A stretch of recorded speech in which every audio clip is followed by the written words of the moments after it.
네, 시청자 여러분 안녕하십니까. 6월 14일 금요일 뉴스가 있는 저녁 시작하겠습니다.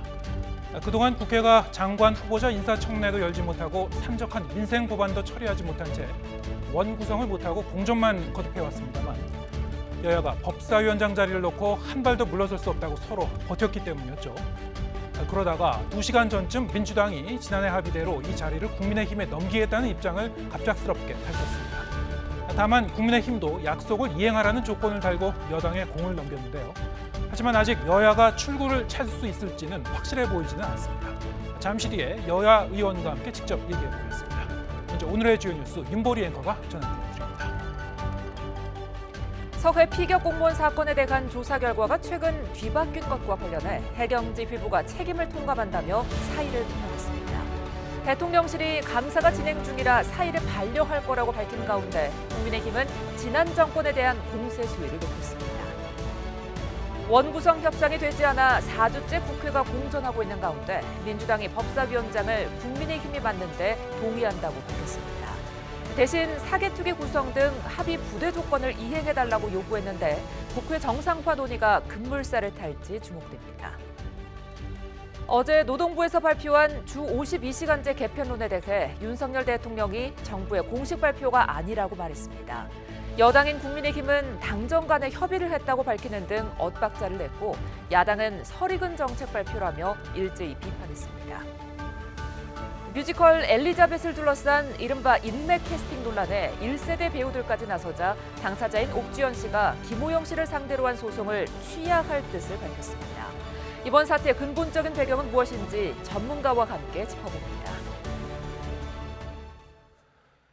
정봉훈 해양경찰청장을 포함한 치안감 이상 해경 간부 9명이 서해 피격 공무원 사건과 관련해 책임을 통감한다며 오늘 집단으로 사의를 표명했습니다. 대통령실은 그 뜻을 존중한다면서도 현재 진상규명을 위한 감사가 진행 중인 만큼 사표는 반려될 거라고 밝혔습니다. 황보혜경 기자가 보도합니다. 정봉훈 해양경찰청장을 비롯한 해경의 치안감 이상 간부 9명이 집단으로 사의를 표명했습니다. 해경지휘부가 한꺼번에 사퇴 의사를 밝힌 건 사상 초유의 일입니다. 정 청장은 서해 피격 공무원 수사와 관련해 책임을 통감한다면서 위기를 극복하려면 새로운 지휘부를 구성하는 게 답이란 결론을 얻었다고 사퇴 이유를 설명했습니다. 김병노 중부청장을 비롯한 치안정감 2명과 윤성현 남해청장 등 치안감 6명도 지휘부로서 책임을 공감한다며 자진해서 사퇴에 동참하기로 했다고 해경 측은 밝혔습니다. 해경은 재작년 9월 서해에서 피격된 해수부 공무원이 월북한 거로 보인다는 수사 결과를 발표했다가 최근 이를 번복하면서 논란을 빚었습니다. 정 청장은 대국민 기자회견을 열어 수사 결과 발표와 번복으로 오해를 불러일으켰다며 사과했습니다. 사건 초기엔 월북으로 판단한 증거가 있었지만 이후 국방부로부터 수사에 필요한 특수 정보를 받지 못했고 기존 자료로는 혐의를 입증할 수 없어 사건을 종결했다고 해명했습니다. 최근 해양경찰의 서해 피격 공무원 수사 결과 발표와 관련하여 많은 오해를 불러일으킨 점 국민과 유가족 여러분께 진심으로 사과드립니다. 유족 측도 즉각 입장을 내고 이번 지도부 일괄 사퇴는 서해 공무원 피격 사건에 대한 해경의 양심 선언이라며 목소리를 높였습니다. 그러면서 지도부의 사퇴로 끝나는 게 아니라 제대로 된 진상규명과 책임자 처벌을 이어나가야 한다고 촉구했습니다. 대통령실은 해경 지도부의 뜻을 존중한다면서도 진상규명을 위해 감사원이 감사에 들어간 만큼 사표는 수리되지 않을 거라고 밝혔습니다. 사태를 수습해야 할 지도부의 일괄 사퇴 표명에 이어 즉각적인 반려 소식까지 전해지면서 해경 내부의 어수선한 분위기는 당분간 이어질 전망입니다. YTN 황보혜경입니다. 서해 공무원 피격 사건의 유족 측이 당시 문재인 전 대통령과 청와대 부실 대응을 지적하며 6시간의 진실을 밝히라고 촉구했습니다. 국민의힘 진상규명 TF 역시 중간조사 결과 월북몰이의 정황이 뚜렷해졌다고 압박을 더한 가운데 민주당은 정부와 여당의 치졸한 행태라고 거세게 반발했습니다. 김태민 기자의 보도입니다.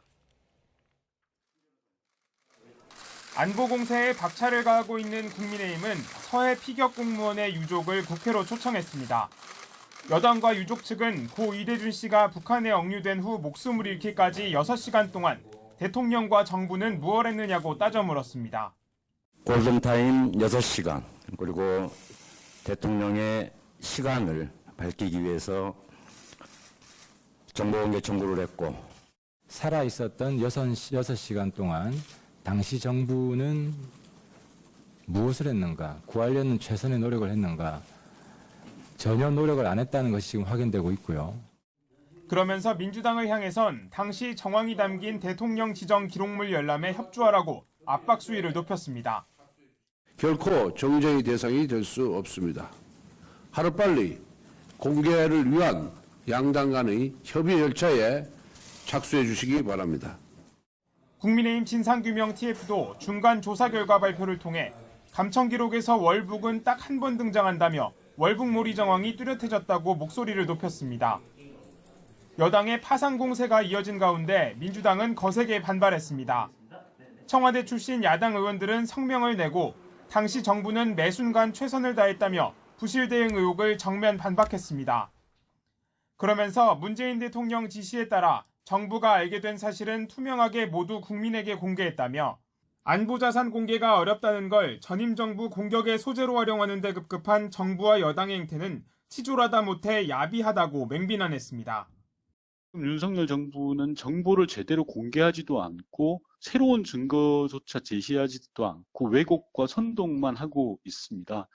저는 되묻고 싶습니다. 지금이 이럴 때인지 또 안보 정보를 가지고 계속 장난질을 치니까 그럴 거면 공개하자라는 것이고요. 서해 공무원 피격 사건을 두고 여야의 주장이 평행선을 달리면서 신경전도 고조되고 있습니다. 이런 가운데 유족 측은 다음 주 직접 야당 지도부를 만나 대통령 기록물 공개를 요청하겠다고 밝혀 그 결과가 주목되고 있습니다. YTN 김태민입니다. 더불어민주당 박홍근 원내대표는 지난해 양당 원내대표가 합의한 대로 국회 법제사법위원장을 국민의힘이 맡는데 동의한다고 밝혔습니다. 박 원내대표는 충남 예산에서 열린 의원 워크숍 이후 국회에서 진행한 기자간담회에서 이같이 말한 뒤 그 대신 국민의힘도 지난 합의를 이행하겠다고 약속하라며 사법개혁특위 참여를 압박했습니다. 이어 법사위원장 문제는 전직 원내대표들의 약속이지만 지킬 거라며 국민의힘 권성동 원내대표는 본인이 직접 한 합의의 이행 여부에 대해 상응하는 답을 주면 된다고 덧붙였습니다. 국민의힘 권성동 원내대표는 법사위원장을 여당이 맡는 데 동의한다는 민주당 발표에 일단 환영한다고 밝혔습니다. 다만 이른바 검수완박 정국에서 논의됐던 사법개혁특위 구성은 받아들일 수 없다고 강조했습니다. 권 원내대표는 검수완박은 국민의 부정적인 평가를 받은 데다 법안 통과 과정 역시 불법이라고 보고 헌법재판소에 제소까지 한 상태라며 사개특위를 받으면 검수완박에 동의해 주는 것밖에 안 된다고 설명했습니다. 노동부에서 주 52시간 제도를 월 단위로 개편하는 정책 방향을 발표한 지 하루 만에 윤석열 대통령이 정부 공식 발표가 아니라고 말했습니다. 정부 최종안이 확정된 건 아니라는 취지였는데 노동시장 개혁을 놓고 혼선이 빚어지고 있는 게 아니냐는 지적이 나오고 있습니다. 조은지 기자가 보도합니다. 고용노동부 이정식 장관은 어제 윤석열 정부 노동정책 밑그림을 발표했습니다. 주 52시간 제도를 월 단위로 보다 탄력적으로 운영하는 게 골자인데 대부분 주요 뉴스로 다뤄졌습니다. 그런데 윤석열 대통령이 출근길에 정부 공식 발표가 아니라고 말했습니다. 부총리가 노동부에다가 아마 민간 연구회라든가 이런 분들의 좀 조언을 받아가지고 노동 시간의 좀 유연성에 대해서 좀 검토를 해보라고 얘기를 한 상황이고 아직 정부의 공식 입장으로 발표된 건 아닙니다. 비슷한 시간 집권 여당인 국민의힘은 노동부와 협의했고 보고도 받았다고 설명해 의문을 키웠습니다. 노동시간 유연화도 노사 간의 합의가 이루어지지 않으면은 할 수 없게끔 그렇게 설계가 되어 있어서 당정 간에 협의를 했습니다. 보고를 받은 적은 있습니다. 당과 정부, 대통령이 서로 다른 소리를 낸 셈인데 야당은 따갑게 비판했습니다. 더불어민주당은 윤 대통령도 모르는 노동부의 설익은 정책 발표야말로 국기문란이라고 비판했고 정의당도 대통령 따로 장관 따로 노동정책이야말로 국기문란 아니냐고 지적했습니다. 노동부 관계자는 장관 발표가 정부의 최종 입장이 아닌 기본적인 방향과 계획이라며 대통령의 발언이 맞는다고 수습했지만 윤 대통령이 과거 대선 후보 시절 주 120시간 바짝 일할 수 있어야 한다는 말로 구설에 오른 적이 있어서 노동정책 노선이 바뀐 건지 물음표가 커졌습니다. 반면 장관 보고도 받은 대통령이 최종안이 나온 줄로 단순히 착각한 거란 해석도 나왔습니다. 윤 대통령은 아침 신문을 보고 최종 정부안이 나왔다는 오해를 불러일으킬 것 같아 이걸 바로잡은 것이며 향후 종합적으로 고려해 최종안을 마련할 거라는 취지라고 대통령실은 설명했습니다. 결과적으로 윤 대통령의 한마디에 종일 부처와 노동계를 중심으로 소모적인 말잔치가 벌어진 셈인데 대통령실은 더 효율적으로 조율하도록 신경 쓰겠다고 밝혔습니다. YTN 조은지입니다. 당내 결속과 쇄신을 위해 마련된 더불어민주당 워크숍은 이재명 의원의 전당대회 불출마를 요구하는 성토장이 됐습니다. 거센 당권 포기 압력에 이재명 의원도 당대표가 돼도 걱정이라며 고심을 숨기지 않았습니다. 박기환 기자가 보도합니다. 민주당의 활로를 모색하는 길목에서 열린 워크숍 최대 화두는 단연 이재명 의원의 당권 도전 문제였습니다. 첫날 비공개 전체 토론부터 서른 의원이 동반 불출마를 종용했고 분임 토론조에 함께 속한 홍영표 의원도 다 같이 전당대회에 나오지 말자고 요구했습니다. 먼저 불출마를 선언한 전해철 의원에 이어 친문계가 합심해 당권 일괄 포기를 압박한 겁니다. 통합할 수 있는 리더십이 만들어져야 되는데 그것이 과연 이재명 후보나 나나 출마하는 것이 그게 좋은 건지 아니면 거기에 도움이 되는 건지 아닌지 그런 것들을 우리가 판단해 보자 그랬더니. 당장 이재명 고문이 전당대회에 나온다면 그런 평가가 제대로 되겠냐, 또 당대표가 된다면 평가에 기한 변화와 혁신이 되겠냐라고 우려하는 것은 저는 상당히 공감이 간다라고 생각합니다. 선거에 책임 있는 사람은 나서면 안 된다는 초재선 요구까지 더해져 이 의원을 역성드는 목소리는 없다시피 했습니다. 면전에서 분출한 불출마 요구에 이재명 의원도 난처한 기색을 숨기지 못했습니다. 당권을 쥐어도 그 인연이 득이 될지 실이 될지 몰라 고민이라는 복잡한 속내를 토로했습니다. 조별 토론에서 불출마 얘기가 나왔다는데 어떻게 바라보세요? 지금 경제가 매우 어려운 상황이고 국민들의 고통이 참으로 극심합니다. 전당대회 관련된 입장은 언제쯤 밝히시겠어요?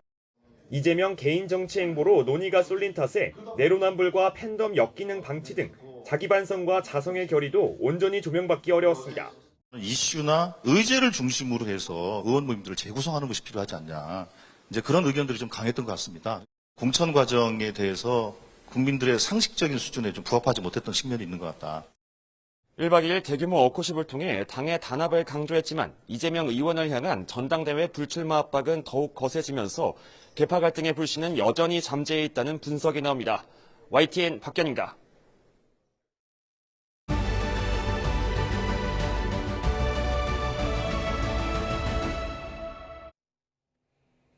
장마 시작부터 중부지방에 170mm가 넘는 집중호우가 내리며 피해도 잇따랐죠.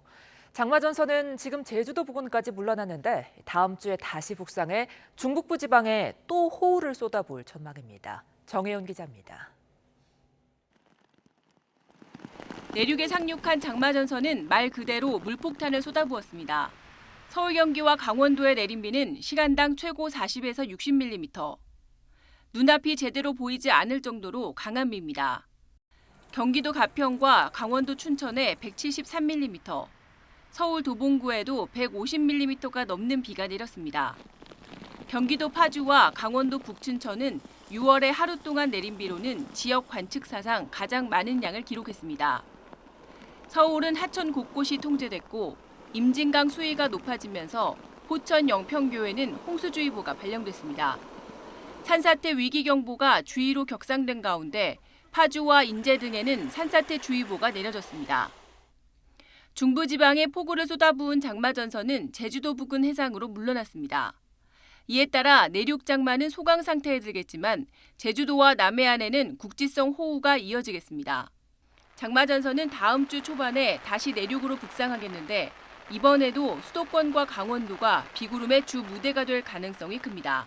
북쪽으로부터 저기압 서쪽으로부터 건조한 공기가 남하를 하고 남쪽으로는 MT, 북태평양 고기압의 확장을 다시 하며 정체전선이 활성화되는 그러한 과정이라고 보시면 되겠고요.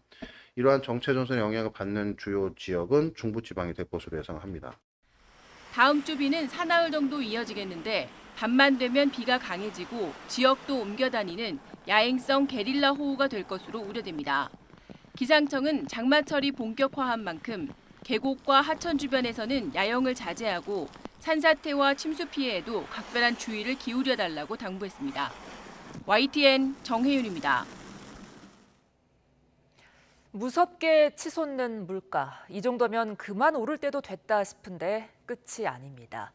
이미 금값이라 불리는 채소 가격이 장마철까지 겹치면서 더 오를 조짐을 보이고 있는데요. 윤성훈 기자가 현장을 돌아봤습니다. 통인시장에서 채소를 파는 가게입니다. 최근 채소 가격이 크게 올랐다고 하는데 직접 보면서 설명해드리겠습니다. 배추 한 포기의 가격은 2,000원에서 3,000원으로 올랐습니다. 예전에는 10,000원으로 배추 5포기를 살 수 있었다면 이제는 3포기밖에 살 수 없습니다. 양파의 가격 역시 크게 올랐습니다. 양파 15kg짜리 한 망의 가격은 17,000원에서 25,000원으로 크게 올랐습니다. 채소 가격이 이렇게 크게 오르다 보니 가게를 찾는 손님들도 뜸해지고 있다고 합니다. 많이 줄었지. 손님들이 오질 않아. 워낙에 물가가 비싸고 올랐으니까. 이른 무더위로 작황이 나빠진 데다 우크라이나 침공 사태로 유가가 오르면서 채소 가격이 껑충 뛰었습니다.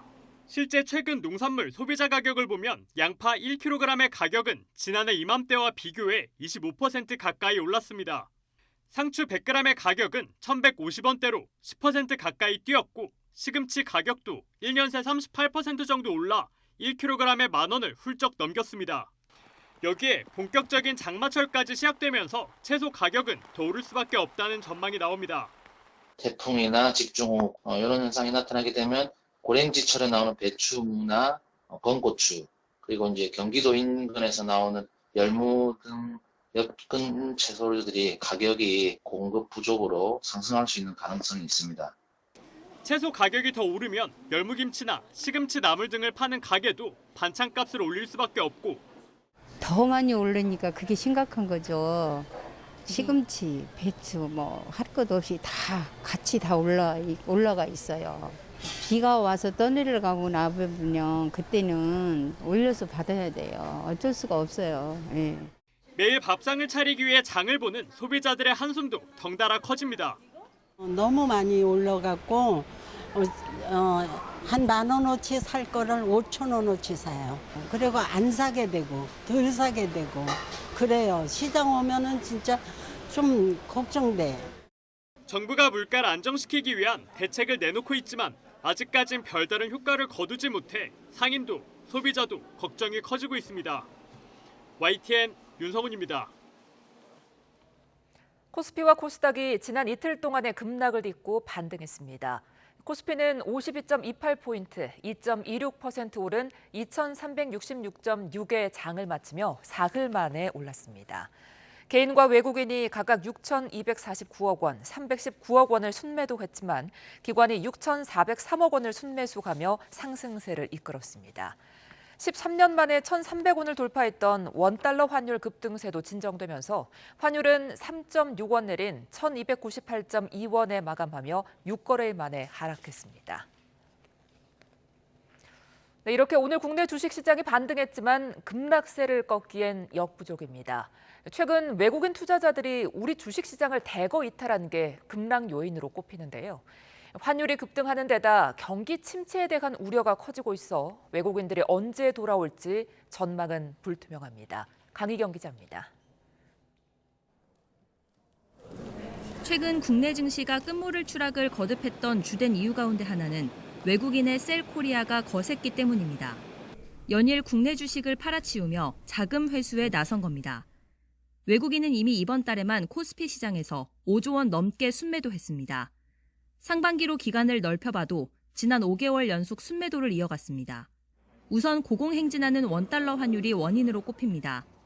외국인 투자자 입장에서 원화가 약세인 국면이면 주가가 그대로여도 달러로 환산한 투자 수익률이 떨어지기 때문에 서둘러 주식을 팔아버리는 겁니다. 똑같은 주식이나 똑같은 금리에 대해서 투자를 하더라도 환율이 올라가게 되면은 원화로 갖고 있었던 걸 이제 달러로 바꾸게 되면은 실제로 그 원래 원했던 달러를 받지 못하는 거죠. 세계적인 경기 침체 장기화 우려도 원인입니다. 특히 수출 의존도가 높은 한국 경제는 더 취약할 수밖에 없다는 점이 외국인 증시 이탈을 부추기고 있습니다. 다른 아시아 증시와 비교해 국내 주식시장이 유독 맥을 못 추는 이유기도 합니다.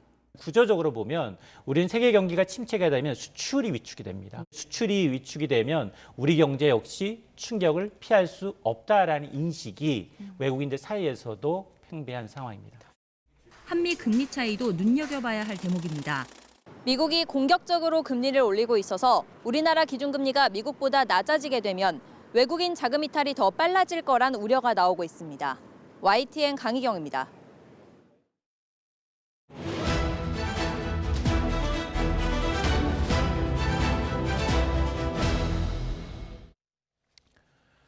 네, 앞서 전해드린 대로 민주당이 하반기 국회 법사위원장을 국민의힘이 맡는데 동의하겠다는 입장을 밝혔습니다. 그런가 하면 윤석열 대통령이 서해 공무원 피살 사건 재조사 의지를 드러낸 가운데 여당이 월북몰이 단서를 확인했다면서 문재인 전 대통령을 겨냥해 여야 간의 갈등이 심화될 전망입니다. 오늘 정가는 국민의힘 허은하 의원, 더불어민주당 양기대 의원과 함께 얘기 나눠보겠습니다. 자, 어서 오세요. 안녕하세요. 네, 아까 한 5시 전후에서 이제 민주당 쪽에서 갑작스럽게 발표를 하셨죠. 네. 법사위원장 자리를 국민의힘에 넘길 수도 있다 이런 입장을 밝히셨는데 먼저 이제 민주당 쪽에서 이제 입장을 밝히셨으니까 먼저 이제 구체적인 그 내용을 먼저 여쭤보겠습니다. 네. 자, 발표를 하시면서 어떤 조건을 다셨는데요. 네, 이 양측 간의 이 약속도 이행해야 된다. 그게 어떤 내용입니까? 네, 지금 한 달 가까이 국회 원구성이 안 돼서 참 송구스러운 그런 마음 아니겠습니까? 네. 그래서 어제, 오늘 더불어민주당의 국회의원들이 전원이 워크숍을 했지 않습니까? 예. 근데 거기서 이런 얘기가 있었습니다. 지금 고물가, 고환율, 또 고금리 이렇게 해서 국민이 어렵고 또 민생 경제를 살리는 이 상황에서 예. 우리가 법사위원장만 고집해서는 안 된다. 그것은 과감히 양보를 하고 국회 원구성을 여야가 같이 할 수 있도록 하고 또 그래서 민생 경제도 살리고 또 최근에 행안부의 경찰 통제 그런 방안 추진이라든지 또 여러 가지 국정 현안에 대해서 네. 국민의 편에 서서 또 이 정권이 인권이라든지 또 너무 독주하는 이런 것들을 좀 제대로 견제해야 한다. 그런 얘기들이 주류를 이뤘습니다. 그래서 이번에 국회 정상화, 국회 원구성에 그래도 최근에 여야 간의 갈등 요소 중에 하나인 법사위원장을 양보를 하자 이렇게 됐는데 이제 오늘도 그 박홍근 원내대표가 이런 얘기를 했지 않습니까? 예. 그렇다면 국민의힘도 그동안 약속했던 거 잘 이행해라. 네. 신뢰가 중요하다. 지금 이렇게 했는데 이제 국민의힘에서 어떤 반응을 보일지 지금 기초가 주목이 됩니다. 그건 우리가 던진죠. 그 약속이라는 게 결국 이게 사개특위 관련입니까? 네, 그렇습니다. 그때 그 여야 원내대표와 국회의장이 중대 범죄 수사청을 설치하자는 그런 합의를 하면서 네. 국회 사법개혁 특위를 설치하자, 구성하자 이렇게 합의를 했는데 이 부분에 대해서 국민의힘이 합의 이행해라 그런 게 이제 우리 그 더불어민주당의 요구사항 중에 하나라고 볼 수 있겠습니다. 네, 국민의힘 입장은 어떻습니까? 우선 국회에 국회의원들이 일을 해야 한다라는 국민의 목소리를 듣고 그 원구성을 해야 하기 때문에 법사위원장을 양보하겠다라고 정말 마음을 바꾸셨다면 그 부분은 상당히 긍정적으로 평가합니다. 이제 우리 일해야 되는 상황이니까요. 하지만 만약에 이것이 법사위원회에 대한 어떤 힘을 빼기 위한 것이라면 이거는 좀 위장 양보 쇼가 될 수 있다라는 좀 말씀을 좀 드려야 될 것 같은데요. 예를 들어서 우리 권성동 의원께서 그 얘기를 했습니다. 원내대표께서 이건 부당한 어떠한 부도 처리다라는 말씀을 해주셨거든요. 예를 들면 이거죠. 작년에 계약을 하고 또 올해도 계약 한 건이 있는데 작년에 계약서를 들고 올해 것까지 다 하라라고 말씀을 하고 계시는 겁니다. 아시겠지만 저희 합의문에서 1번도 지켰고 3번도 저희는 이미 즉시 의결을 도와드려서 법안 통과가 됐거든요. 다만 2번만 지금 지켜지고 있지 않은 겁니다. 여기 명시되어 있습니다. 국민의힘에 법사위원장을 주겠다. 그것만 지켜지지 않은 거거든요. 이 2번만 지켜지면 되는 부분인데 지금 또 다른 조건들을 말씀을 하고 계십니다. 그 조건이 너무나 이상하죠. 이건 2021년 7월에 했던 합의문인데 지금 2022년 4월 22일에 했던 합의문의 것을 지켜라 라고 하는 것을 어떻게 받아들여야 될지 부도낸 어음을 가지고 기존에 약속도 하지 않았던 어떤 새로운 물건에 대한 계약을 다시 해야 된다라고 말하는 것을 저희가 어떻게 받아들여야 되는지 정말 진짜 답변을 하기가 어려운 문제가 아닌가 하는 생각은 듭니다. 네, 이제 제가 그 말씀을 들으면서 어떤 생각이 드냐면요. 국회 사개특위를 구성하자는 것은 여야가 합의한 겁니다. 왜냐하면 국회의장의 배석하에. 그래서 이 부분은 저는 반드시 약속을 이행해야 한다는 게 우리 더불어민주당의 입장이고요. 또 그런 것들을 같이 신뢰를 가지고 논의하자는 게 우리 박홍근 원내대표의 얘기입니다. 그런데 오면서 최신 뉴스를 보니까 우리 권성동 국민의힘 원내대표께서 그거에 대해서 기본적으로 법사위원장을 국민의힘에 양보하는 것에 대해서는 환영한다고 하면서도 사개특위 구성에 대해서는 굉장히 부정적인 뉘앙스로 얘기를 했더라고요. 그렇다면 저는 정말 우리 어제 그 밤늦게 워크숍에서 이런 얘기가 나왔습니다.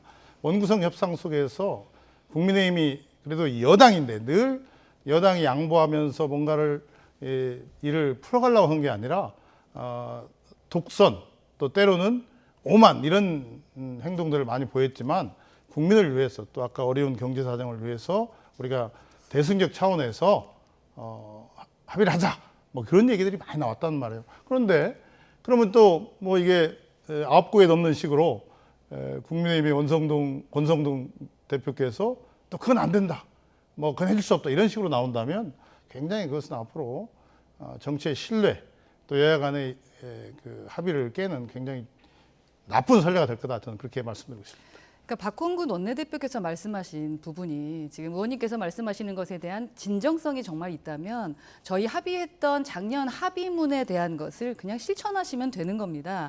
너 내가 이거 해줄게 이것저것 하라 그러고 자꾸 조건을 붙이는 것 자체가 진정성이 없다라는 말씀을 드리는 거거든요. 합의문 내에 분명 3가지의 조건이 있었고 그 3가지의 조건 중에서 두 번째 더불어민주당이 지켜야 될 부분을 지키지 않았다는 거 아닙니까? 그걸 지금 지켜주시면 됩니다. 그리고 사개특위와 원구성은 별개입니다. 그럼 사개특위에 대해서 그렇게 중요하게 생각하신다면은 우선은 구성을 하고 나서 그 다음에 진행해도 되는데 이거 안 받으면 우리도 안 해라고 하는 접근을 어떻게 진정성 있다고 받아들이느냐라는 부분을 저는 말씀을 드리는 겁니다.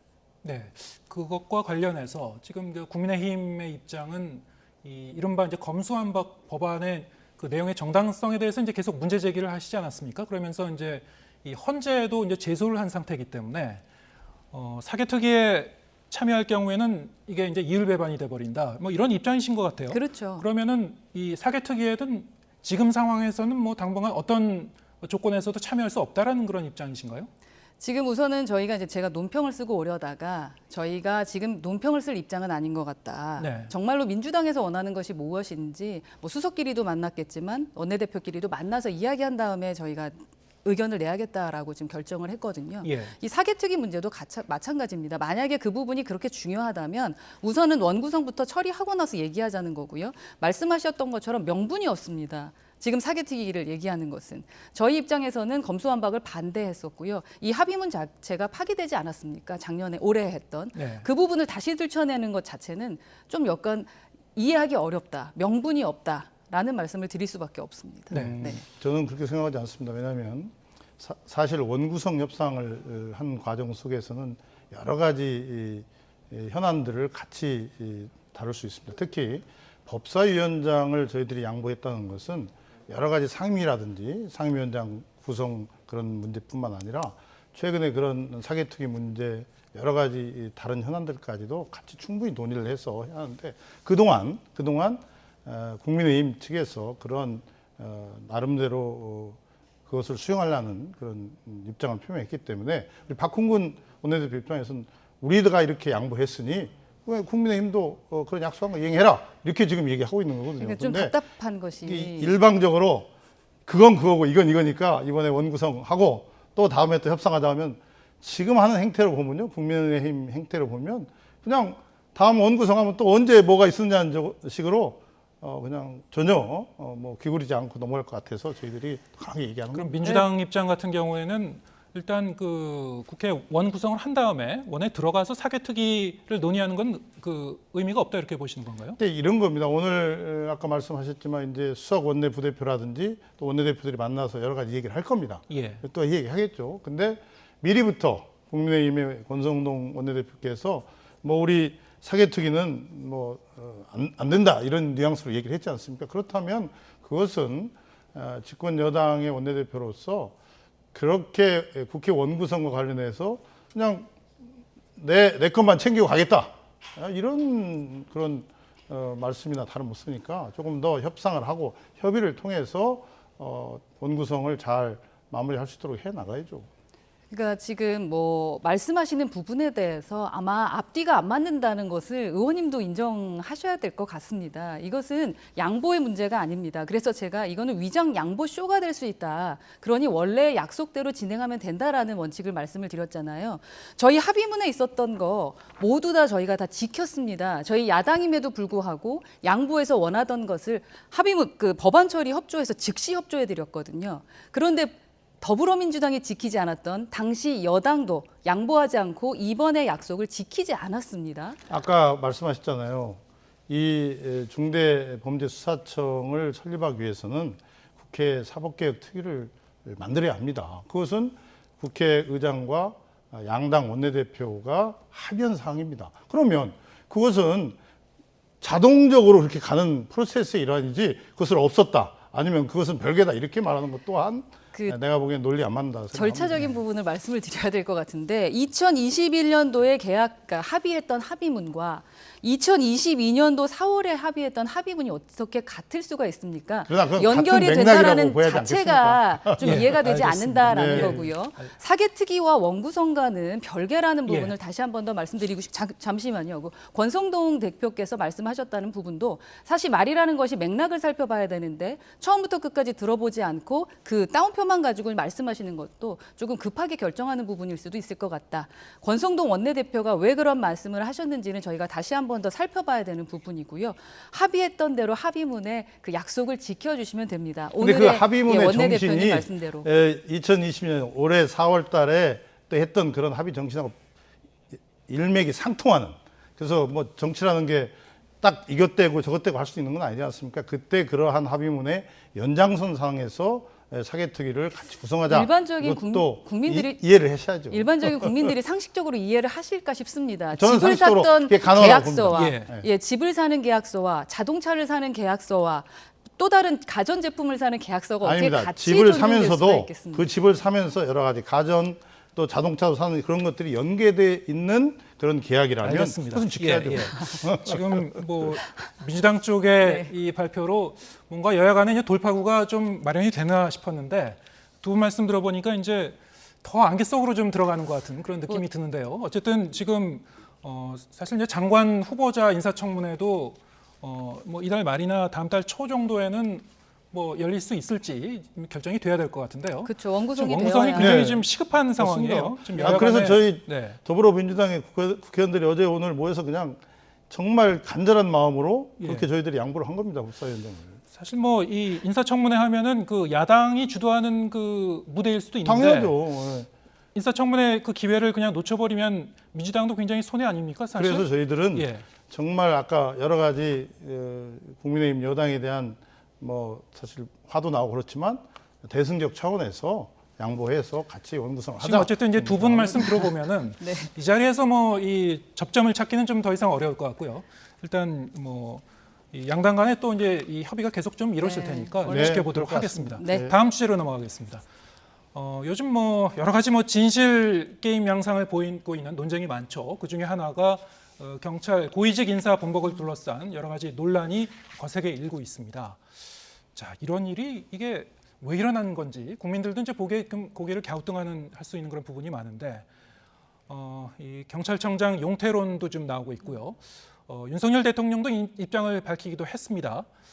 그 배경을 놓고도 뭐 여러 가지 해석이 분분한데 어떻게 보고 계신지요?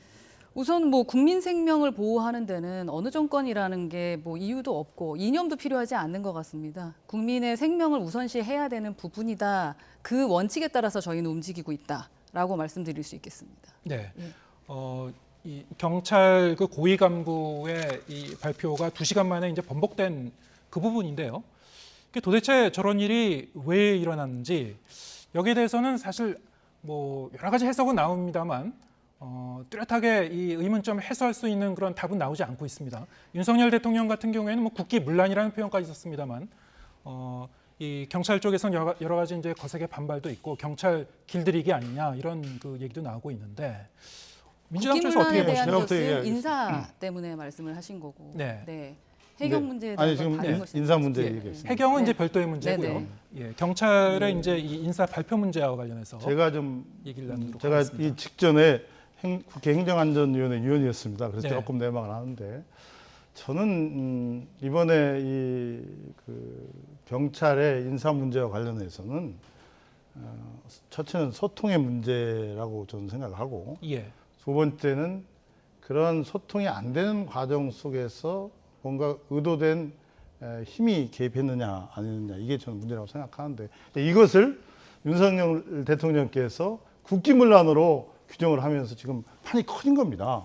뭐냐면 과거 정권에서는 경찰 고위직 인사를 할 때 행안부하고 사전 협의도 하고 또 청와대 지금은 이제 대통령실이죠. 그 민정수석실하고 3자가 협의를 해서 어느 정도 초안을 만듭니다. 그래서 이제 그게 되면은 대통령의 가 결심을 받고 그것을 경찰이 이제 발표를 합니다. 그런 다음에 이제 대통령께서 직후에 이제 결재를 하는 그러한 시스템을 해왔는데 이번에도 경찰청장은 행안부에서 인사초안을 마련해라 그러니까 인사초안을 마련해서 행안부에 준 거예요. 그러면 행안부가 대통령실하고 뭐 협의를 했겠죠. 그런 다음에 내려온 겁니다. 그날 한 오후 6시 몇 분쯤에 인사안이 내려왔어요. 물론 처음 경찰청에서 올린 인사안보다 약간 수정이 돼서 왔다고 합니다. 그래서 이제 발표를 한 거예요.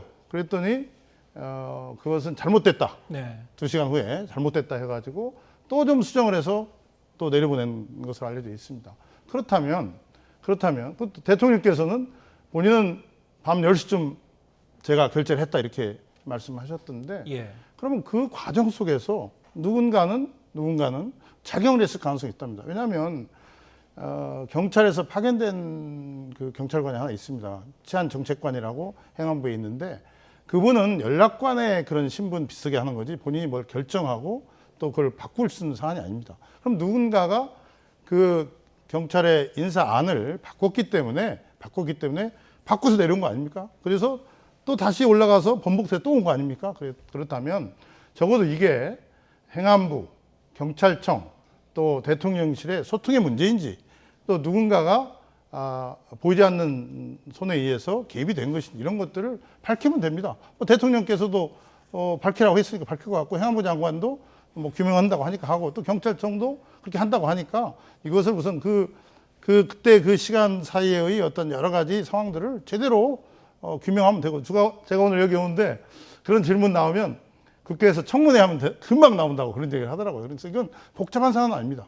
그래서 저는 이미 그게 다 그 시간대별로 상황이 다 알려져 있기 때문에 빨리 대통령실하고 행안부하고 경찰청이 진상을 파악해서 국민들한테 소상히 알리고 재발 방지하는 게 중요하다 이렇게 말씀드리고 싶습니다. 경찰 쪽에서는 이제 그 과거 관행에 따라서 하다가 이런 일이 일어났다 이렇게 설명도 합니다만 사실 과거에는 이제 민정수석실이 이제 관여해서 협의하지 않았습니까? 네. 이제 민정수석실이 이 경찰 고위 간부 인사에 이제 협의하는 그런 부분이 없어졌기 때문에 여기서 좀 혼란이 또 생긴 거 아니냐 이런 해석도 있습니다, 사실은.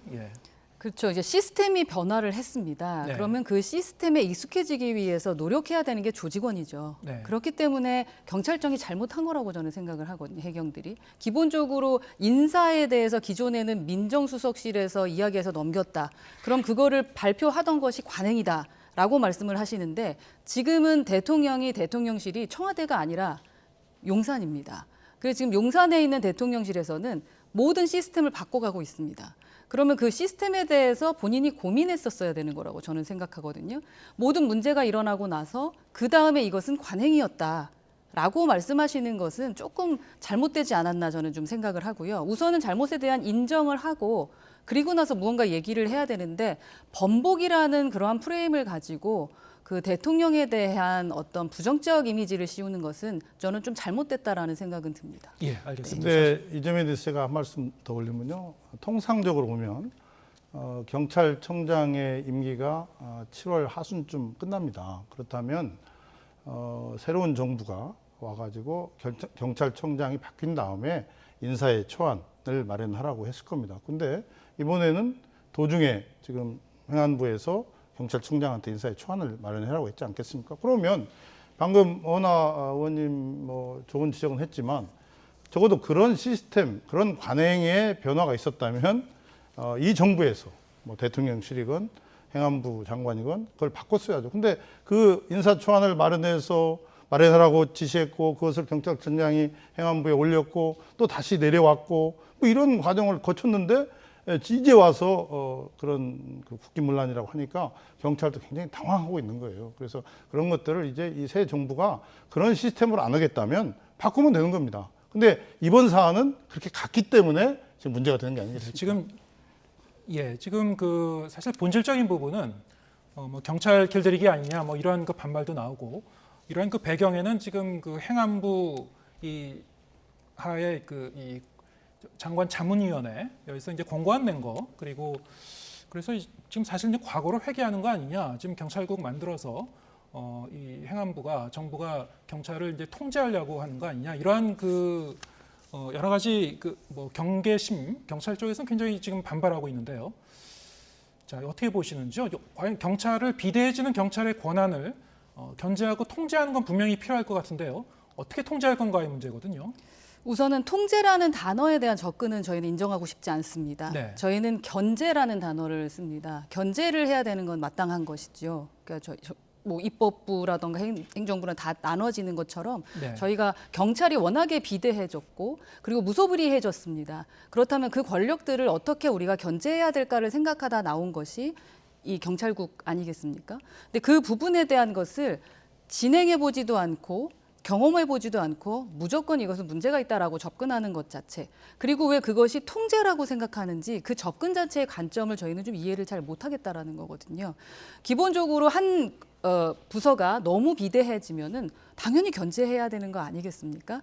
그리고 저희가 이 그 법안이 통과될 때도 제일 많이 걱정했었던 부분이 한 그 경찰만 너무 비대해지고 너무 무소불위해지면 이 부분을 어떻게 누가 견제할 것이냐 하다가 대안을 제시한 부분인데 그렇다면 이 대안이 아닌 또 다른 대안들을 제시해 주시면 되는 부분이거든요.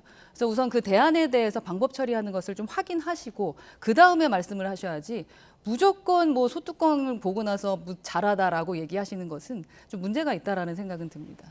네, 저는 지금은 물론 경찰의 권한이 이제 많이 커지고 있고 또 앞으로 더 커질 겁니다. 근데 그것을 적절하게 통제하는 것은 민주적 통제 방식이 돼야 한다고 생각하고 1980년대에 그 치안본부가 박종철 열사 그 고문치사 사건 이후에 그 오명을 씻기 위해서 벗기 위해서 경찰청으로 독립하면서 오늘의 경찰이 중립성과 독립성에서 굉장히 많은 변화와 발전이 있었는데 이것을 행안부가 과거에 치안본부식으로 경찰국을 만들고 또 인사권을 행안부 장관으로 가져가고 여러 경찰의 역할들을 행안부 장관 밑으로 둔 특히 치안의 문제라든지 이런 것들을 하는 걸 자체는 경찰 길들이기고 또 현 정부가 뭔가 권력기관에 대해서 다 자기 손아귀에 넣고 또 그러다 보면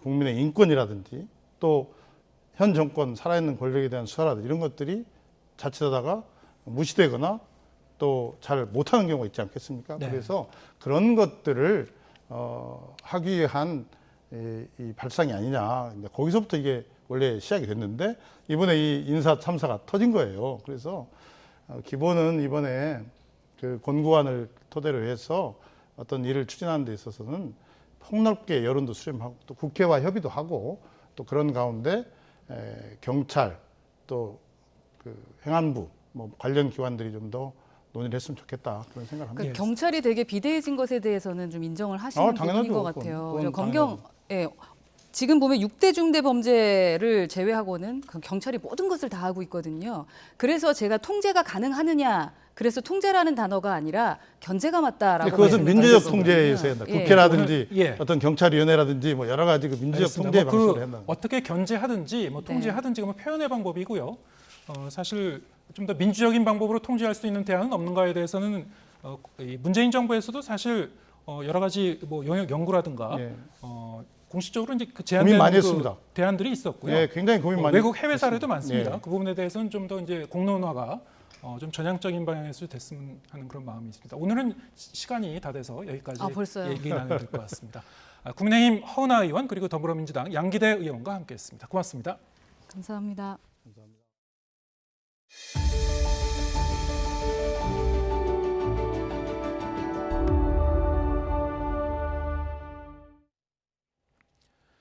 오는 29일과 30일 스페인에서 열리는 나토 정상회의를 계기로 한미일 정상회담이 열릴 것으로 보입니다.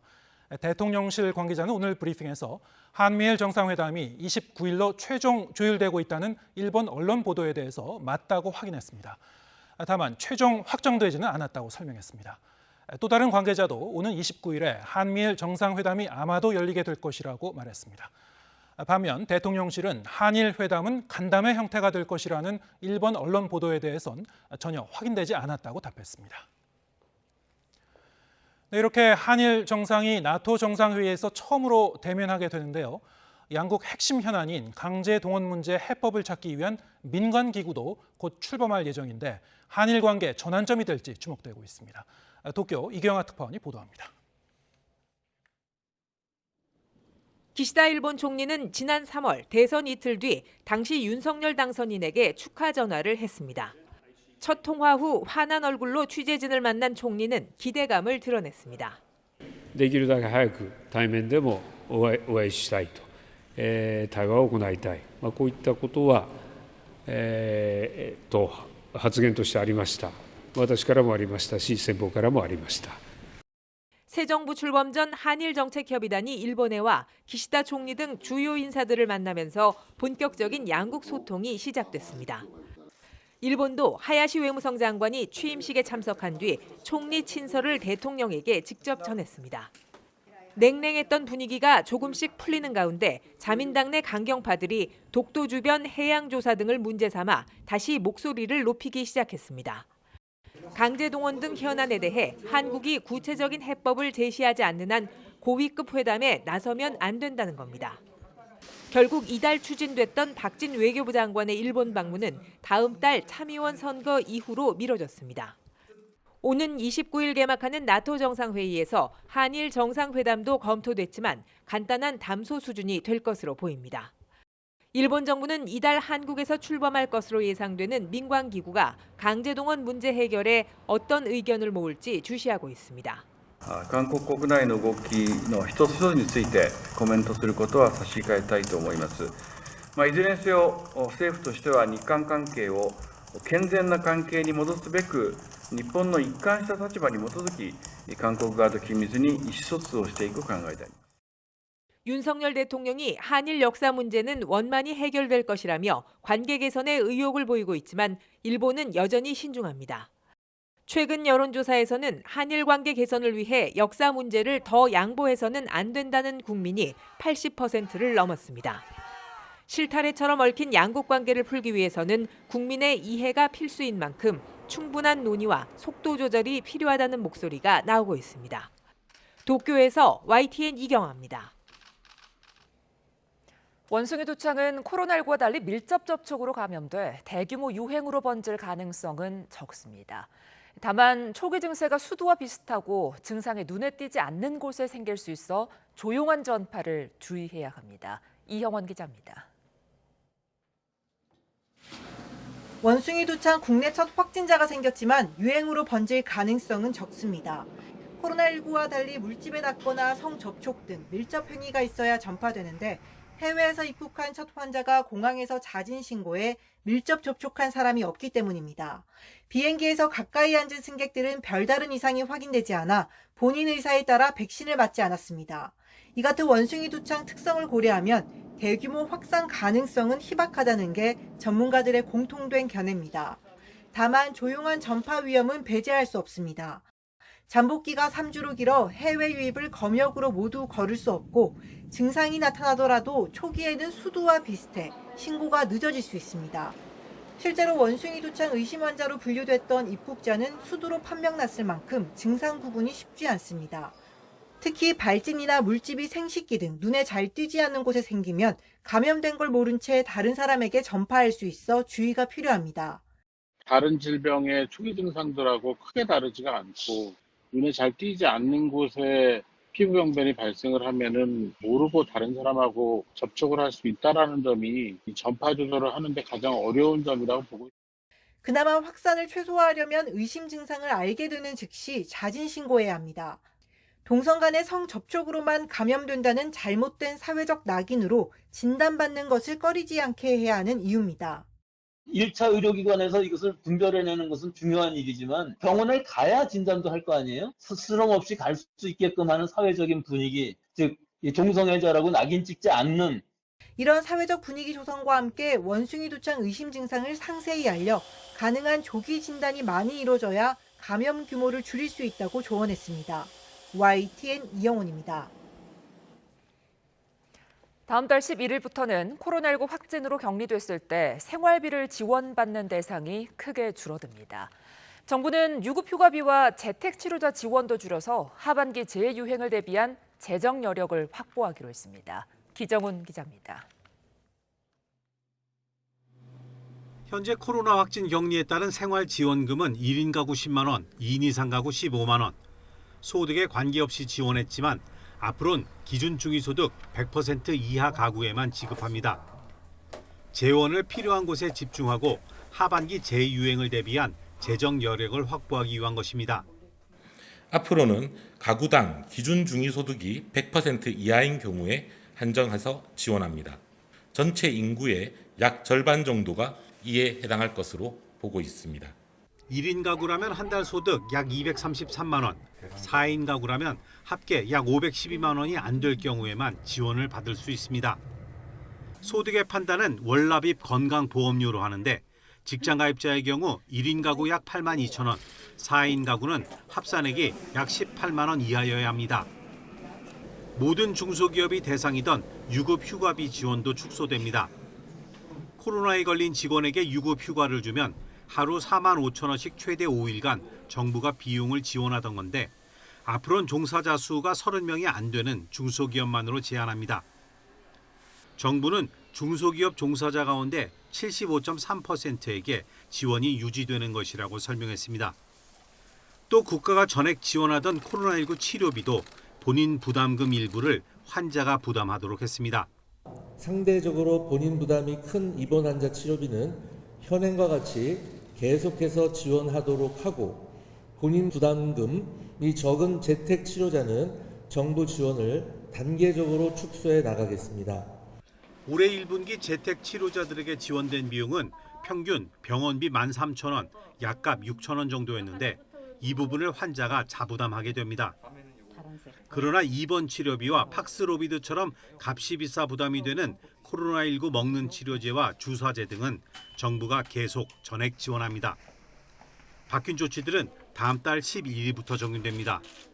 YTN 기정훈입니다. 황선우를 앞세운 남자 수영 대표팀이 사상 처음으로 진출한 세계선수권 결승에서 당당히 6위에 자리했습니다. 하루 2번이나 한국 기록을 갈아치우며 내년 아시안게임 금메달 전망을 밝혔습니다. 신윤정 기자입니다. 현지 시각 목요일 오전 시작된 남자 계영 800m 예선에서 7분 8초대 성적으로 종전 한국 기록을 3초 가까이 줄인 남자 대표팀. 전체 14개 나라 가운데 4위, 세계선수권 단체전 결승 진출에 새 역사를 썼습니다. 그리고 7시간여 뒤 치러진 결승에서 다시 한국 기록을 갈아치웠습니다. 이번 대회 자유형 200m 은메달리스트 황선우가 첫 영자로 나서서 줄곧 1위로 레이스를 이끌었고 김우민과 이우연, 이호준까지 역영을 펼치며 7분 6초대의 한국 신기록을 합작했습니다. 미국과 호주, 영국 등에 이어 당당히 6위에 오르며 세계 선수권 역대 최고 성적을 읽었습니다. 7분 6초의 정말 엄청난 기록으로 한국 신기록으로 마무리해서 정말 뜻깊은 시합인 것 같고 앞으로도 저희 멤버들과 더 호흡을 맞춰서 더 나은 기록을 더 만들고 싶어요. 앞서 대한수영연맹은 이번 대표팀 멤버들과 호주에서 6주간 전지훈련을 진행하며 단체전에 공을 들여왔습니다. 훈련을 너무 열심히 하고 그냥 선과 이제 터치 사소한 거에 신경 써서 이제 최선을 다해서 열심히 하니까 기록이 많이 준 것 같습니다. 도드라진 기록 향상으로 실전에서 놀라운 성과를 거둔 대표팀은 아시안게임 단체전 첫 금메달 가능성을 키웠습니다. 화이팅! YTN 신윤정입니다.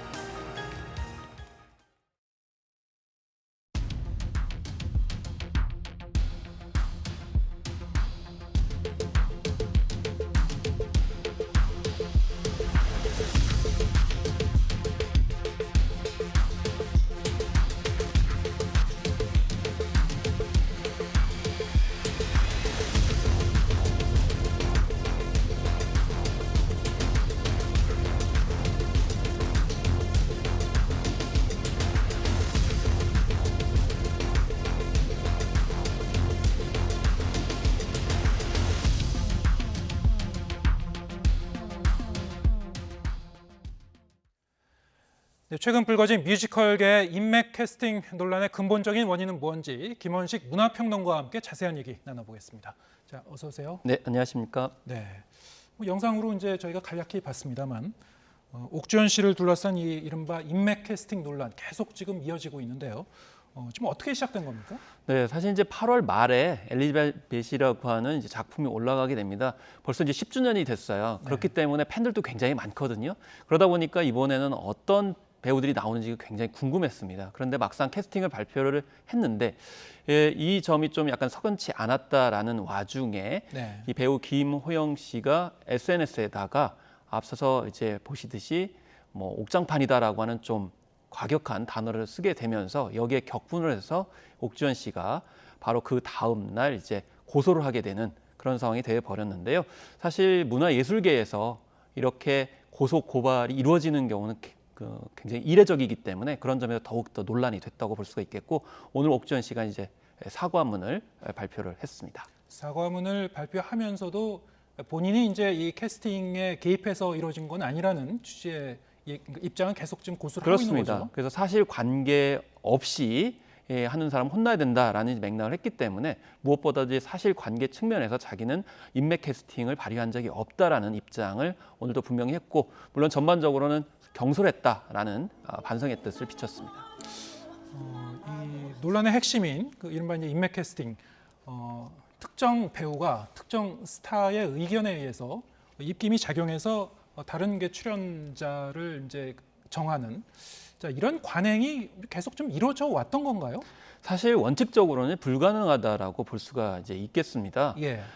특히나 이제 뭐 생소하실 수는 있겠지만 우리가 오디션 하면은 그냥 오디션 프로그램만 형성되는 것이 아니고요. 네. 전반적으로 우리나라 공연 업계에도 아무리 유명하다 하더라도 오디션을 기본적으로 보게 됩니다. 그래서 이번 같은 경우에도 1차, 2차, 3차, 4차 오디션을 거쳤다라는 입장을 제작사에서 표명을 하고 있거든요. 네. 1, 2차는 서류와 영상 심사가 되겠고 이 3, 4차는 이제 대면 심사로 이루어지게 되는 것이죠. 그래서 4차 같은 경우는 확정적 캐스팅이기 때문에 좀 심도 있게 된다고 볼 수가 있겠고요. 여기서 또 감안해야 될 게 뭐냐면 창작 뮤지컬이 아니고 라이센스 뮤지컬, 그러니까 해외 작품을 우리가 판권을 사서 공연하는 경우에는 더욱더 좀 까다롭게 그 캐스팅을 해야 되는 그런 부분이 있기 때문에 원칙적으로는 좀 힘들 수 있다라는 건데 다만 이제 추천을 받아서 오디션을 했는지에 대해서는 좀 다를 수도 있습니다. 네, 원칙적으로는 그러기는 어렵지만은 사실 뭐 이 사람 사이에 하는 일인지라 뭐 의견을 물어볼 수는 있는 것이고요. 사실 이제 옥주현 씨 본인도 과거에 다른 뭐 예능 프로그램에 이 출연을 해서 이와 비슷한 맥락에서 그 발언한 내용이 좀 있었죠. 그렇습니다. 2015년에 한 예능 프로그램에 출연해서 네. 이제 엘리자벳의 그 비화에 대해서 소개를 했습니다. 그때 당시에 이제 제작사가 물어와서 몇 사람을 이야기를 했더니 나중에 이제 캐스팅까지 연결이 됐다라는 언급을 했고, 그 당시에 이제 게스트들이 뒤에서 이렇게 캐스팅까지 조율을 하느냐라는 뭐 예능적인 어떤 발언들이 나왔는데요. 그런 예능에서의 어떤 발언이 아마 이번 사태의 어떤 배경 요인이 되지 않았을까 이렇게 생각이 드는데요. 그런 점에서 뭔가 이제 강력하게 추천해가지고 바로 된 건 이제 아니고, 물론 이제 그때도 이제 오디션을 치르고 이제 캐스팅하는 과정이 펼쳐졌다고 볼 수가 있겠는데요. 그렇지만 어쨌든 이런 캐스팅 논란에서 그런 불필요한 그런 예능적인 어떤 발언들 같은 경우는 좀 자제를 했어야 하는 것이 맞다고 생각이 듭니다. 네. 좀 더 구체적으로 얘기하면 이제 옥주현 씨가 이제 MBC 라디오스타에 출연해서 그런 얘기를 했던 거죠. 예. 그런 맥락에서 뭐 그 엘리자베스 이 뮤지컬과 연결시켜서 많은 관객들이 팬들이 예상했었던 뭐 다른 그 배우도 있었는데 왜 또 다른 배우가 캐스팅됐느냐, 여기에 대해서 이제 좀 그 의문을 가지게 된 것 같아요. 예, 그렇습니다. 그래서 2015년에 이제 엘리자벳이 이렇게 무대에 오르게 되면서 그때 예. 당시에 김소연 씨라든지 신영숙 씨 같은 경우가 굉장히 주목을 받았고 이미 팬덤이 형성이 많이 되고 있는 그런 상황입니다. 그래서 당연히 많은 분들이 이번에 캐스팅 목록에 당연히 그들의 이름이 있을 거라고 생각이 드는데 없는 그런 상황이 돼버렸고, 예. 그래서 이지혜 씨라든지 또 황제 역에 길병민 씨가 이제 들어가 있다 보니까 이런 점에서 좀 논란이 있었던 것입니다. 그래서 이지혜 씨 같은 경우는 이제 옥주현 씨와 같은 소속사라고 하는 그런 부분 때문에 지적을 받았고, 또 길병민 씨 같은 경우는 작년에 또 콘서트를 같이 옥주현 씨가 했기 때문에 소속사와 친한 사이이기 때문에 인맥 캐스팅이 된 거 아니냐, 이런 이제 의혹의 눈초리가 나왔던 것이 또 이런 맥락이라고 볼 수 있겠습니다. 그러니까 말씀하신 대로 사실 이제 캐스팅할 때는 오디션을 거쳐서 본인의 실력으로 증명을 해서 이제 이 캐스팅이 되는 게 맞을 것이고, 뭐 대부분이 그렇게 할 수밖에 없을 것이고요. 그리고 그 이 배우의 실력도 사실은 이 관객들에 의해서 이제 공개적으로 검증이 될 수밖에 없지 않습니까? 네, 사실은 그래서 무조건 누구의 말을 듣고 캐스팅을 한다는 거는 네. 굉장히 있을 수가 없는 일일 수 있습니다. 왜냐하면 당장에 무대에 공연 올라가게 되면은 또 작들과 비교를 하게 됩니다. 그렇게 되면 작품의 질이 떨어지거나 연기력이 떨어지게 되면은 당장의 평가가 낮아지게 되면서 굉장히 혹평에 시달리게 되죠. 그렇기 네. 때문에 아무나 캐스팅할 수 없는 측면이 있기 때문에 제작사가 과연 그런 위험 부담을 떠안았겠느냐. 그래서 분명히 이제 오디션을 했는 부분이 있기 때문에 일방적으로 누군가의 입김으로 캐스팅됐다라고 단정짓기에는 사실관계가 좀 떨어질 수 있다고 볼 수가 있는 것이죠. 네.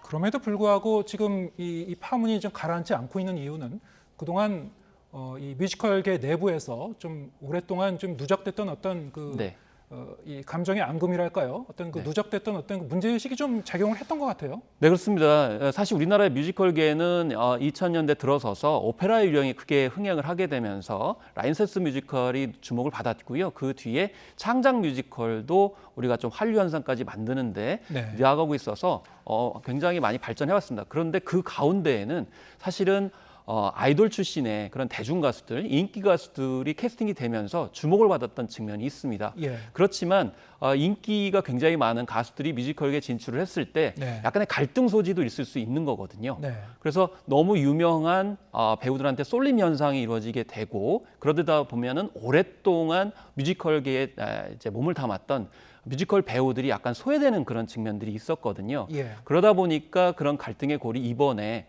이런 이제 고소 전으로 인해서 좀 폭발한 게 아니냐, 이렇게 얘기가 될 수가 있겠고요. 그래서 뮤지컬 1세대 배우들이 이런 점에서 이제 좀 지적을 한 거죠. 그래서 성명문을 발표를 했죠. 그래서 이제 뭐 여러 가지 말씀이 있습니다만은 이제 배우는 배우 역에 충실해야 된다, 캐스팅에 관여하면 안 된다라고 한다든지, 아니면 스태프들도 몇몇 배우의 편의를 위해서 작품이 흘러가지 않도록 해야 된다라는 건데, 이게 좀 들어가 보면 결국에는 인기 가수 중심의 어떤 뮤지컬 흐름들에 대한 일정 정도의 좀 걸러냄이 필요하다라는 지적을 하고 있는 것에서 아까 말씀드린 그런 갈등의 골이 좀 폭발한 거다. 그런데 이것 것은 사실 사실관계와는 상관없는 부분들이 있고 그렇기 네. 때문에 이 엘리자벳을 제작한 이 제작사가 그동안 사실 많은 아이돌 스타나 가수를 기용을 해서 여러 가지 흥행도 했지만은 논란도 많이 일으켰습니다.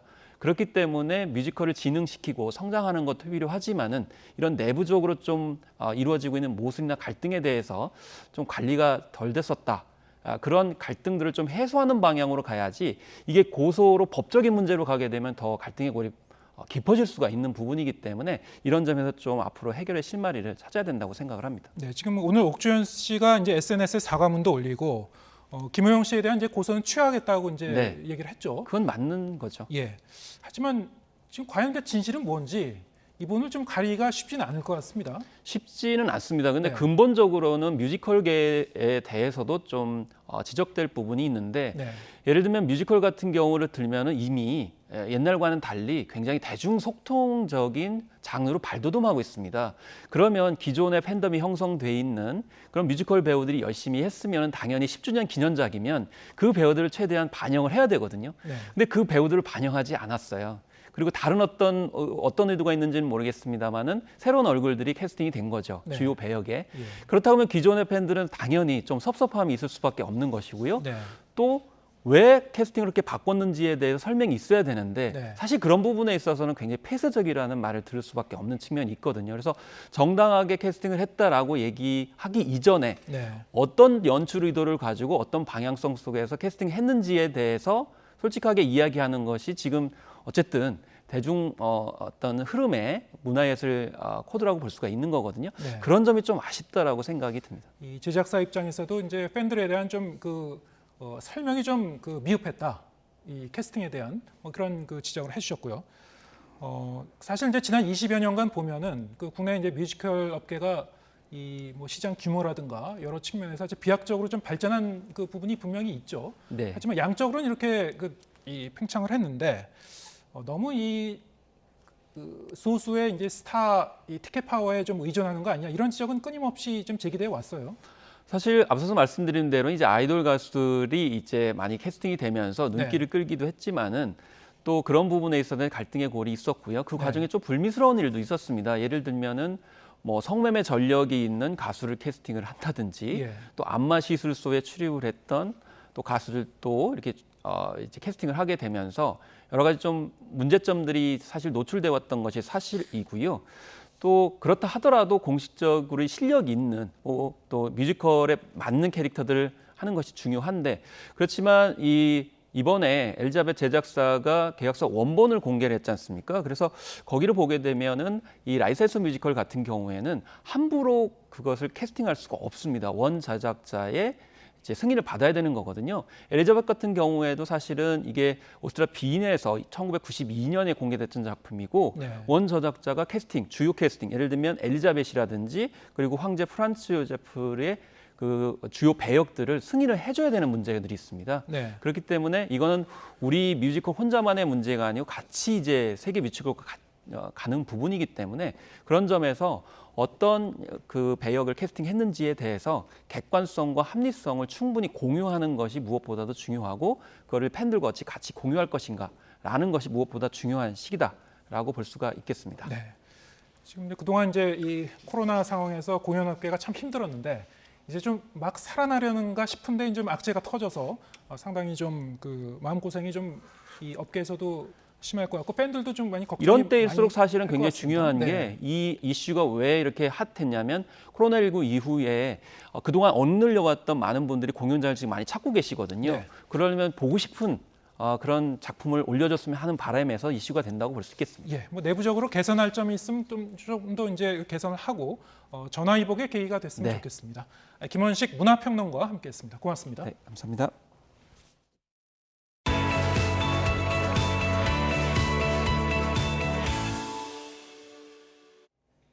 네, 온라인에서 화제가 된 뉴스 전해드립니다. 오늘 첫 소식은 YTN이 단독으로 확보한 영상인데요.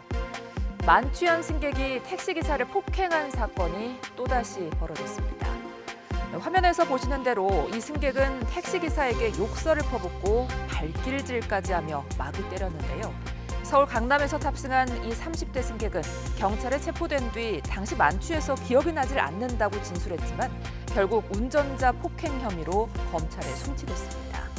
택시기사에 대한 음주 폭행, 언제쯤 우리 사회에서 사라질까요? 다음은 원숭이 도창 관련 소식입니다. 국내에서도 첫 확진자가 나오면서 우려가 커지고 있죠. 그런데 원숭이 도창이 확진되면 반려동물도 3주간 격리해야 한다고 합니다. 원숭이 도창이 사람과 동물 모두에 전염되는 병인 만큼 확진자와 같이 생활하는 개와 고양이도 자택에서 격리해야 한다는 건데요.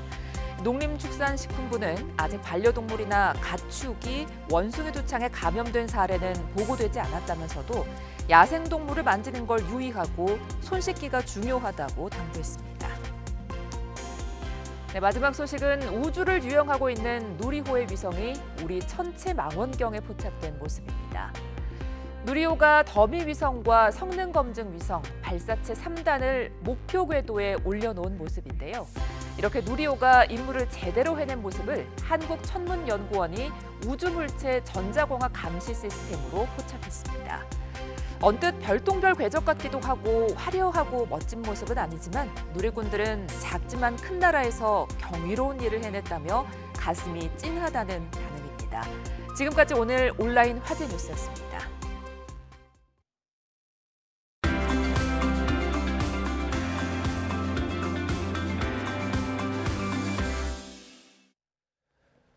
호주나 이탈리아 등 해외에서는 초중고 학생들에게 환경교육을 의무화하고 있습니다. 기후위기 대응을 위해서 미래 세대에게 환경의 중요성을 일깨워주는 체계적인 교육이 필요하기 때문인데요. 국내에도 선택 과목이 있긴 하지만 환경 교과가 있습니다. 10년째 중학교에서 환경을 가르치는 선생님과 수업 중인 학생들을 배인수 PD가 만나봤습니다.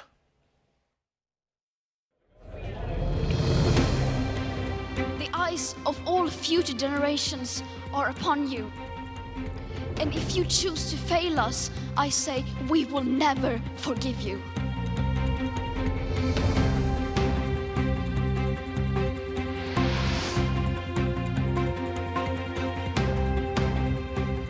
지금 현재 이탈리아에서는 초중고등학교 일주일에 1시간씩의 기후환경 수업을 하고요. 학교마다 한 명씩의 기후환경교사가 있어요. 호주에서는요, 이미 중학교, 고등학교 환경이 필수 과목인데 고등학교에는 환경융합이라고 하는 과목을 별도로 또 만들었어요. 필수로 이수해야 되고요. 자, 2020년, 30년, 50년 현재 6%의 재생에너지는 10년 뒤에 30%, 2050년에는 72%. 1992년에 리우 협약이 있었어요. 지구의 기후변화 이슈를 알렸던 협약이었죠. 환경교육에 대한 필요성으로 환경 과목이 만들어져요.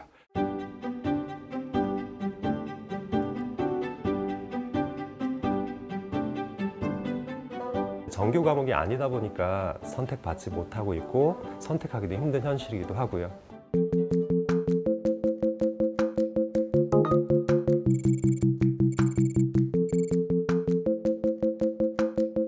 저는 16년을 했습니다.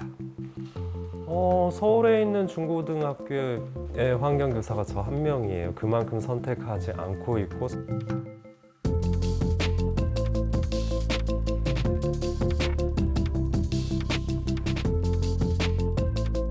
환경교사 모임 분석으로는 현재 환경교사는 전국에 35명 정도가 있어요.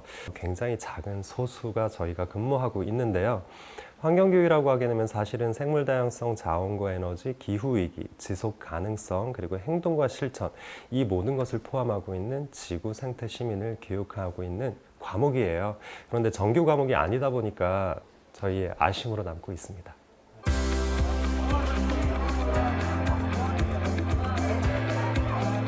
재생에너지로 가는 방법을 다른 나라의 사례를 통해서 친구들과 함께 학습해보고 싶었고 환경이 있어야 저희가 있죠. 중학생이라도 작은 것들은 실천할 수 있으니까 작은 것들부터 천천히 실천해 나가면 그래서 이 친구들이 비어있는 방에 전등을 끄고 부모님이 안 쓰는 전자제품의 플러그를 뽑아요. 그리고 왜 우리가 에너지를 절약해야 되는지 다시 한번 부모님께 절약을 설명한다고 하거든요. 환경이 있어야 우리도 살고 그러니까 앞으로 더 나은 미래를 만들기 위해서 저희 미래에 관련된 문제여가지고 공부한다고 생각합니다. 내 주변에서 환경 문제나 또는 어떤 환경 쟁점이 생겼을 때 그게 나의 문제로 받아들이고 내가 어떻게 해결해야 하는 것인가에 대한 융합적인 사고가 될 수 있기를 바란 마음에서